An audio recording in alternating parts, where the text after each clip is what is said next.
Nesse nosso próximo painel, haverá o anúncio do lançamento da pesquisa Primeiríssima Infância Creche, realizada pelo IBOP, em parceria com a Fundação Maria Cecília Souto Vidigal, sobre a percepção e demandas das famílias brasileiras com relação às creches, o que será discutido, então, como eu disse, nesse painel.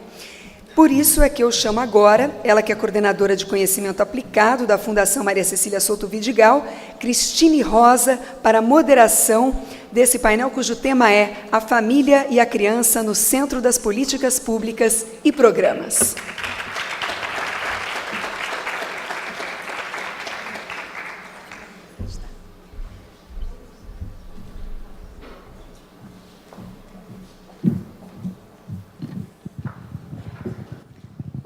Bom dia a todas e todos. Com muita satisfação, vou moderar esse painel e receber aqui conosco a Ana Lúcia Lima. A Ana Lúcia, ela é diretora da consultoria especializada em produção de conhecimento no campo social, conhecimento social, estratégia e gestão, e foi CEO do IBOP Mídia.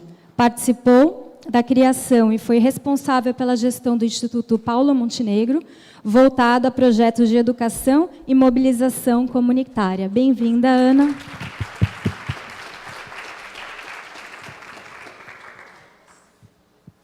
A Ana vai apresentar, né, o resultado da publicação, os principais resultados que está sendo lançada hoje, em primeira mão, e que já está disponível no site da Fundação Maria Cecília, e que vocês receberão uma cópia impressa ao final do evento.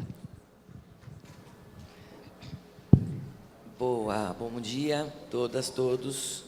É um orgulho, um privilégio poder estar aqui com vocês hoje, e na sequência da fala do Daniel e da Luciana, porque acho que a gente traz exatamente isso que foi comentado, da importância da escuta, né? A gente tentou, de uma maneira quantitativa, estatisticamente significativa, fazer uma pesquisa grande, foram mais de 1.000 pessoas entrevistadas, exatamente para fazer isso, para escutar o que as famílias, e principalmente o que as mães entendem como seus principais demandas, interesses e necessidades no atendimento, no cuidado com as suas crianças de 0 a 3 anos.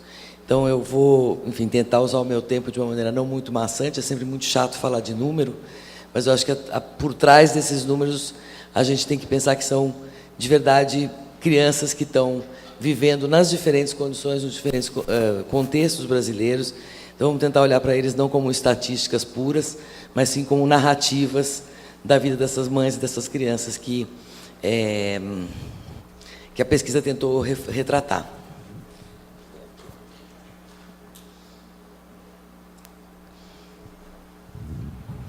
Então, como foi dito, né, os resultados da pesquisa estão publicados nessa publicação, ficou muito bacana, e que vai ser entregue a vocês no final do encontro. Foi, de fato, um privilégio poder ter orientado e participado de todo o processo. É uma pesquisa, então, feita por encomenda da Fundação Maria Cecília Souto Vidigal, o IBOP Inteligência foi quem realizou a pesquisa, e o foco era esse, mapear necessidades e interesses das famílias em educação. A gente está com foco específico em educação, ou melhor, o foco vem de desenvolvimento, mas o viés do nosso olhar é um viés da educação. Ela foi um estudo composto por 2 etapas. Foi feita primeiro uma qualitativa, com discussões em grupo, com mães, tanto na região sudeste, em São Paulo, quanto aqui no nordeste, em Pernambuco, para a gente meio que captar um pouco o vocabulário, as demandas, o jeito que as pessoas se expressavam. Isso nos ajudou muito a melhor dimensionar, a melhor desenhar os questionários. E depois uma etapa quantitativa, mas com muito foco na construção, na reconstrução do cotidiano, do dia a dia, das rotinas da vida das crianças. Então, um questionário de perguntas muito objetivas, é quase como se fosse uma etnográfica em grande escala, né? A gente tentou observar o mais concretamente possível como se configurava o dia a dia dessas famílias. Foram 991 pessoas entrevistadas, que representam um universo de 9,5 milhões de adultos responsáveis pelas crianças de 0 a 3 anos nesse país. E a gente teve um cuidado muito especial de tentar sair desse olhar, de olhar para o Brasil como a média do Brasil. A média do Brasil não existe, né? A média do Brasil é aquela coisa que não é nada nesse país de enormes distâncias, de enormes diferenças, de grande diversidade. Então, o desenho da pesquisa considerou, desde o seu início, 4 segmentos ou 4 contextos muito específicos. De um lado, a gente olhou para aquelas famílias que têm renda acima de 5 salários mínimos, entendendo que essas pessoas, onde quer que elas vivam, elas têm uma condição de acesso a opções de atendimento educacional para suas crianças pequenas, que depende muito mais da sua renda do que qualquer outro contexto específico. E aí olhamos para as famílias de renda inferior a 5 salários, dividido em 3 grupos geográficos ou territoriais bastante distintos. As capitais e suas periferias, né, que eu acho que está um pouco muito no imaginário e no dia a dia e na referência de nós que tomamos, que produzimos estudos, que tomamos decisões em relação às políticas públicas, que é a vida das grandes cidades, né? É essa mãe da periferia que passa X horas no ônibus, que vai levar, que volta, que não sei o quê, mas esse não é o Brasil, né? Isso é uma parte do Brasil. Então, a gente tentou olhar para outros 2 universos. As cidades urbanas, as sedes de município urbanos no interior do país.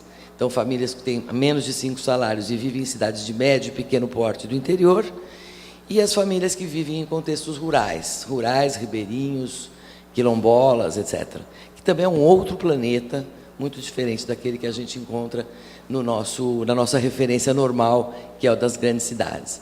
Então, essa é um pouco a distribuição dessa amostra. O campo foi feito em julho de 2016. Tivemos várias etapas de análise e aí, de novo, me considero, de fato, como pesquisadora privilegiada por ter participado de 4 sessões de análise desses dados com especialistas também no tema. Então, pessoas, seja Cláudia Costin, que está aqui conosco hoje, que vem gestores públicos, Cleusa Repulho, o Vital de Donê, um especialista em primeira infância, a Zilma, uma educadora também com muita tradição no campo, sentaram junto conosco para analisar e interpretar esses dados. Então, o que está aqui é um pouco a fala dessas pessoas entrevistadas, na sua grande maioria mulheres, a gente já vai ver isso. Elas estão nos conversando conosco através da lente, da interpretação, da leitura desses especialistas que também têm esse conhecimento acumulado. Bom, então a gente distribuiu a amostra dessa maneira e aí tínhamos que decidir com quem a gente ia falar. Então a gente fez uma fichinha e perguntava aquelas 5 perguntinhas simples ali. Pensando se tem uma reunião na creche, quem é que vai a essa reunião? Quem decide onde a criança vai ficar quando a mãe não pode cuidar dela? No momento de se alimentar fora de casa, quem decide o que a criança vai comer? Durante a noite, se a criança acorda, quem levanta? E se a criança precisar de um posto de saúde, quem acompanha, né? Se a gente normalmente procurava falar com a mãe da criança.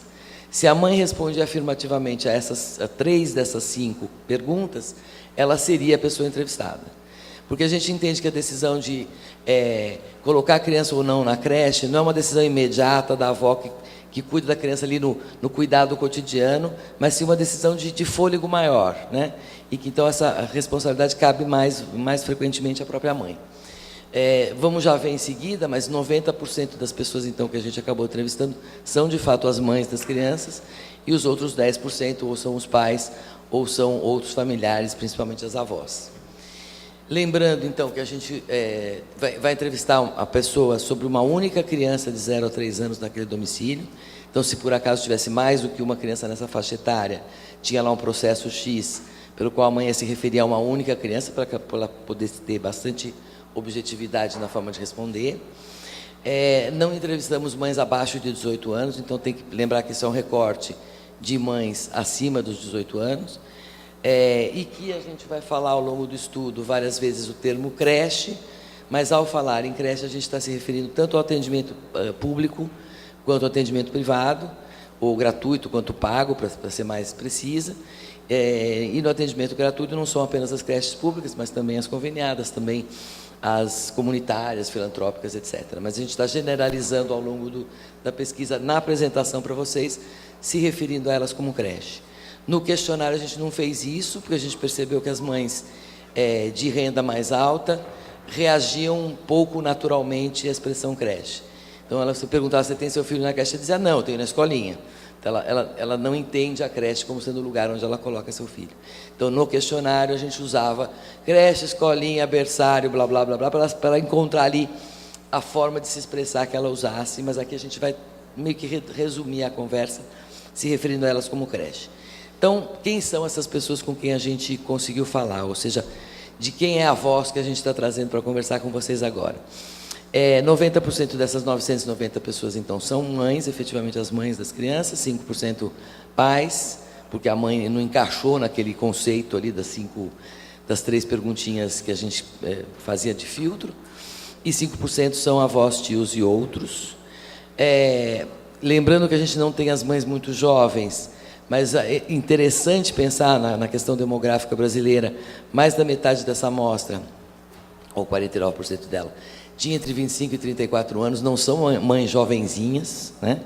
30% estava entre os 18 e os 24, mas o grosso já está entre os 25 e os 34.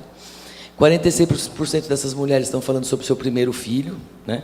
Então é uma experiência nova, é uma primeira maternidade. 31% delas são donas de casa e a metade delas trabalha, 49% tem uma atividade econômica, formal ou informal. 5% estava de licença para a própria recente maternidade e 13% desempregados. A gente já fez a pesquisa dentro desse processo de crise econômica que o Brasil vivia, então o desemprego bastante presente. Escolaridade já não é mais tão baixa, né? A gente também fica um pouco com esse imaginário, né? Mas o Brasil avançou muito em termos de escolaridade nominal, pelo menos. Então, a gente já tinha, a cada 10 mães, 5 tem ensino médio, que já é uma possibilidade bastante interessante de trabalhar, de avançar na discussão com essas mães, embora a gente sabe também, por N outros estudos, que o nosso ensino médio hoje não corresponde àquela competência que a gente imagina que uma pessoa de ensino médio deva ter, mas, de fato, ela tem aí uma escolaridade potencial. 10% delas estão estudando atualmente, e também, de novo, lembrando que a gente não está falando com as mães mais jovens, que seriam aquelas que estariam estudando mais, e 75% moram com um companheiro, quase sempre é o pai da criança, né? E 25%, então, são mães que conduzem sozinhas os seus lares. O domicílio de tamanho médio está entre 3 e 4 moradores, então aquela família grandona, cheia de filho, não é mais tão comum, né? Em 15% dos domicílios tem uma outra criança entre 4 e 5 anos, ou seja, os bebezinhos têm irmãozinhos, né? Ou até irmãozinhos maiores, crianças de 6 a 10 anos em um quarto dessas casas e tal. Apenas 66% das crianças de mais de 2 anos, ou entre 2 e 3 anos, tem o pai morando em casa, né? Então, do 0 aos 3 são 75%, mas a maioria dos pais está presente nas crianças de 1 ano, né? As crianças de 2 ou 3 anos, de 2 a cada 3, crescem sem a figura paterna, vivendo conjuntamente no domicílio. E 38% delas participando de programas de complementação de renda. Então, isso que dá um pouco o panorama de com quem vivem as crianças de 0 a 3 anos, sujeitinhos de direito, né? E que estão aí nessa fase tão importante de desenvolvimento sobre a qual a gente já falou. 33% delas estão na creche. Esse número está um pouco mais alto do que o número oficial do Brasil. Na nossa amostra, a gente acabou pegando um pouco mais de gente, de crianças frequentando creches, sendo que do total delas, 20% usam serviços gratuitos e 14% pagos, né? Então, no fundo, a gente tem quase um 40-60 aí de atendimento público predominante, mas complementado quase que 1 para 1 com atendimento nos contextos pagos, e não só por famílias de alta renda, né? Tem famílias de média e baixa renda que também têm seus filhos em atendimentos pagos. 12% das crianças vão para a casa de alguém ao longo do dia, para que os pais possam se deslocar, para que a mãe possa se deslocar, sendo que dessa parte, desse percentual, quase metade também vai à creche, né? Então, a creche meio período, que não atende a necessidade da mãe o tempo todo. Então, no outro contraturno, a criança fica na casa de alguém, de um parente, de uma vizinha, etc. E 57% das crianças estão em casa. Ficam em casa ou com as próprias mães, ou com alguém que venha cuidar delas em casa. Das crianças que estão em creche, metade delas em tempo parcial, metade em tempo integral. Isso dá um pouco um panorama de como é que o atendimento educacional está acontecendo nos dias de hoje. Eu tenho muito dado e é muito difícil, então eu vou tentar não dar spoiler da publicação. Eu vou passar muito rápido para que vocês tenham de fato vontade de procurar esses resultados na publicação. Mas o que eu queria era trazer a vocês a curiosidade de se aprofundar de fato nesses dados pelo ineditismo deles, né?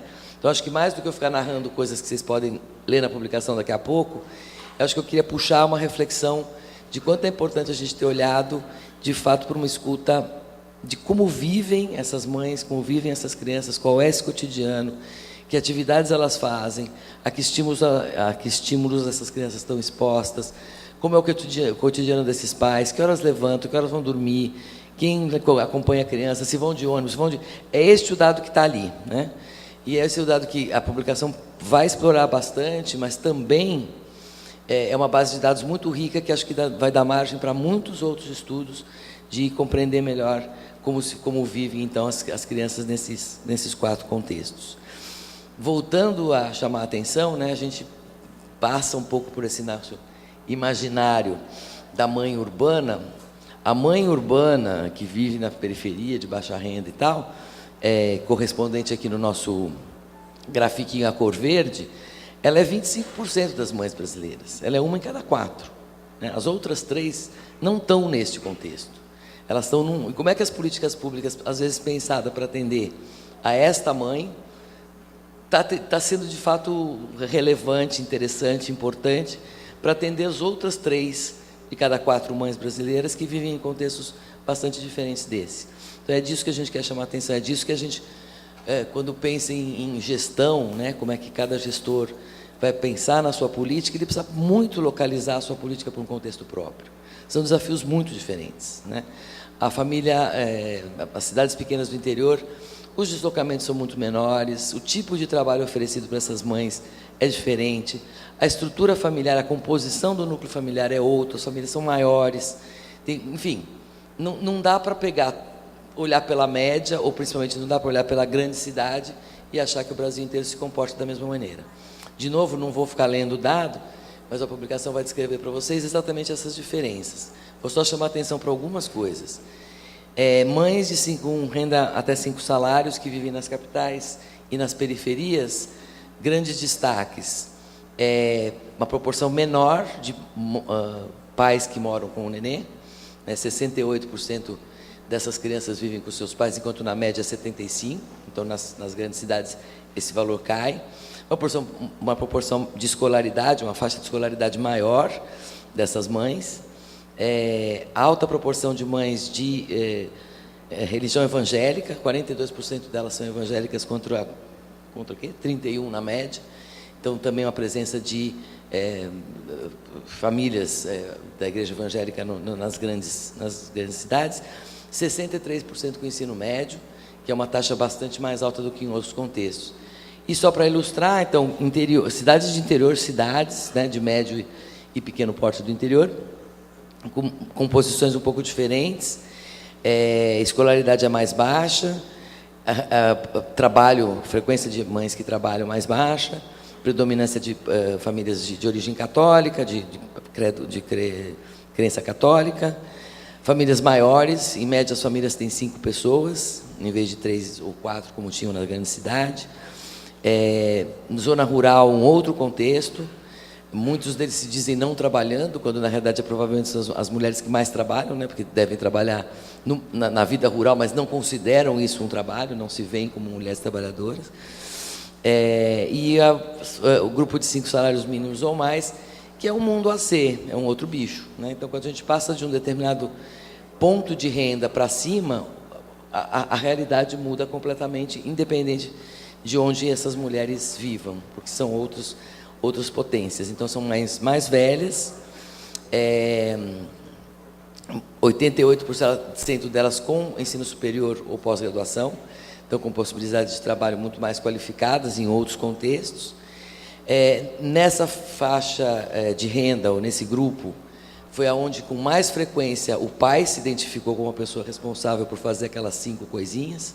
Então, na média, eu tenho 5% de quem faz aquelas 5 coisinhas eram pais, e no grupo de alta renda, 14% de quem toma aquelas decisões são os pais. Então, a mãe menos presente nos contextos familiares, né?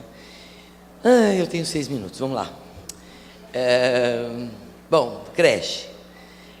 Eu falei que, em média, 33% das crianças estavam na creche, né? Importantíssimo. Esse gráfico mostra a diferença por idade da criança. Então, os dados verdinhos são crianças de 0 a 1 anos, e essa proporção cai muito, né? De 33% na média, das crianças de 0 a 1, só 14 estão indo para a creche, né? Se eu subo para entre 2 e 3, é 42%, e entre 3 e 4 é 63%. Isso abre uma discussão enorme e muito interessante, que também a gente não vai conseguir dar conta aqui, mas que é uma combinação entre menor interesse das famílias, que suas crianças vão para a creche tão cedo, e, por outro lado, muito menor oferta de atendimento para as crianças pequenininhas de 0 a 1 anos na creche. A gente sabe que são investimentos muito mais complexos, né? Infraestrutura mais desafiadora, situações mais difíceis, profissionais que têm que ser mais qualificados, uma relação de adulto para criança também diferente. Então, você tem, de um lado, um desejo de que elas não vão ainda à creche porque são muito pequenininhas, e, de outro, também um baixo atendimento, uma baixa oferta para atender essas crianças. A gente, além de fato, reconstruir muito detalhadamente a rotina das crianças, perguntou algumas coisas de percepção. Então, esse é um dado que nos deixou feliz. A gente tinha feito uma pesquisa também com a Fundação alguns anos atrás, e a percepção de que as crianças começam a se desenvolver já dentro do útero ou nas primeiríssimas etapas da vida aumentou bastante, né? Não se tem mais tanto a ideia de que só se vai se aprender quando estiver mais velha. Isso é uma boa notícia. Interessante esse gráfico, muito rapidamente também, as 3 curvinhas ali, azul, a vermelha e a verde, correspondem aos 3 grupos de família de renda inferior a 5 salários, e falam sobre o que é importante para a criança se desenvolver. A gente vê que aquelas 3 curvas vão praticamente iguais, abaixo de 5 salários, que mora em zona rural, que mora em capital, que mora em periferia, que mora em interior, todo mundo pensa igual. A linha cinzinha, que é a que está esquisita ali, que vai diferente, são as pessoas com renda acima de 5 salários. Ou seja, o que faz a diferença ali não é o contexto. O que faz a diferença é a condição financeira e a escolaridade, que está fortemente relacionada à renda, à escolaridade. Mas, ainda assim, 46% das pessoas, na média, acham que o melhor lugar para a criança se desenvolver é a creche, né? Então, a balança não está totalmente para um lado nem totalmente para o outro. A gente achou bacana que também 33% das famílias acham que a casa, a família, também é responsável por esse desenvolvimento. Então, esse equilíbrio é um equilíbrio positivo. E as famílias se vendo como sendo o principal responsável pela aprendizagem, ou seja, um pouco, talvez, desmistificando essa ideia de larga a criança, depósito de criança, não está nem aí, se vira e não sei o quê. Não, as famílias se veem responsáveis. Saber se elas têm, de fato, a condição para.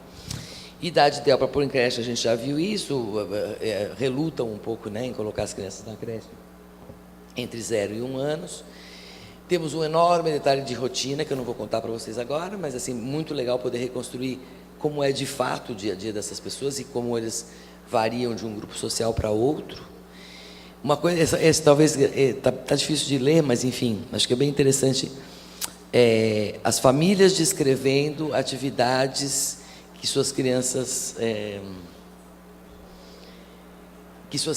fazem, ou melhor, que elas fazem com as crianças, dependendo se a criança está ou não na creche. E a gente acaba vendo que as crianças que estão nas creches têm mais oportunidade de fazer várias coisas, de brincar, de desenhar, de folhear livrinho, etc., que elas façam em casa, que elas façam na creche. As que estão na creche têm muito mais estímulos ao longo do dia, segundo a percepção dos seus pais. A gente também pede algumas referências aos pais sobre percepção de qualidade, e acho que a coisa interessante aqui é que, quando a gente começa a falar de qualidade de creche, em qualquer um dos 4 contextos, a percepção dos pais é a mesma. Então, embora a gente tenha grande diferença na rotina, grande diferença na estrutura da demanda, no dia a dia. Quando se trata de dizer que meu filho precisa de uma creche para eu me sentir segura, para eu me sentir feliz, para ser bom para ele, as mães se igualam, elas têm a mesma demanda. O que varia é o repertório. Então, se você vê as mães de maior escolaridade, de ensino superior, elas falam muito mais coisa, tanto negativa quanto positiva, porque elas têm mais repertório. Mas elas jamais discordam do que é de fato mais importante, mais essencial, em primeiro e segundo lugar, em relação às mães de nível social mais baixo. Equidade, um tema fortíssimo, já falaram disso aqui antes da gente, né? Se não é possível atender todo mundo, por quem a gente começa? Isso eu acho que é uma questão que fica muito aberta. A desigualdade de oportunidades é fato, e a pesquisa, de novo, traz isso. Temos ali alguns estudos, alguns aprofundamentos dessa questão de como atender a quem mais precisa, e mostrando que as vagas não estão atendendo a população de menor renda, né? Isso não é novidade demográfica, mas a pesquisa corrobora. E entrar também num ponto que Luciana também estava falando antes de mim, que embora crescentemente, tanto nós, né, os especialistas, os gestores, os acadêmicos, os que produzem conhecimento, têm a percepção clara de que é fundamental a creche ter uma função educacional e não só uma função assistencial. Acho que isso é uma coisa que já se consolidou na consciência do brasileiro. Também não dá para esquecer que a creche cria a oportunidade dessa mãe trabalhar, né? Dessa mãe que muitas vezes é a chefe de família sozinha, e que, se ela não trabalha, a família não tem renda e o processo se multiplica eternamente. Então, não deixar de considerar também as questões e quanto a creche ajuda na condição e na qualidade de trabalho da mãe. Então, o último capítulo do livro vai também detalhar um pouco como é que muda essa condição de trabalho das mães que têm ou não seus filhos na creche. E aí a gente faz uma distinção entre aquelas que não têm, nem chegaram a procurar a vaga, no sentido que querem estar com seus filhos em casa, ou aquelas que não têm os filhos na creche porque não têm a vaga, né? E aí faz toda a diferença entre um grupo e outro. Deixa eu ver, só se tem mais uma coisinha. Posso dar uma fechadinha rápida? Tá. Então, acho que tudo que permeia o estudo, a análise, a publicação, ele perpassa por uma indagação básica, que é creche para quê e creche para quem, né? Então, acho que a leitura do texto vai ajudar um pouco a entender de que premissa nós partimos, qual é a concepção de creche que a gente tem, em que ela aporta, né? E como é que as famílias estão vendo isso. E acho que é muito animador ver o quanto qualificado está ficando a visão das mães sobre a função da creche. E depois um pouco a pergunta de creche para quem, né? Quer dizer, se não dá para atender todo mundo, como é que a gente faz para dar um jeito de atender quem mais precisa? E isso precedendo a super fala do Daniel e da Luciana antes de mim, não tem por que eu continuar insistindo nisso. Então é isso, gente. Muito obrigado.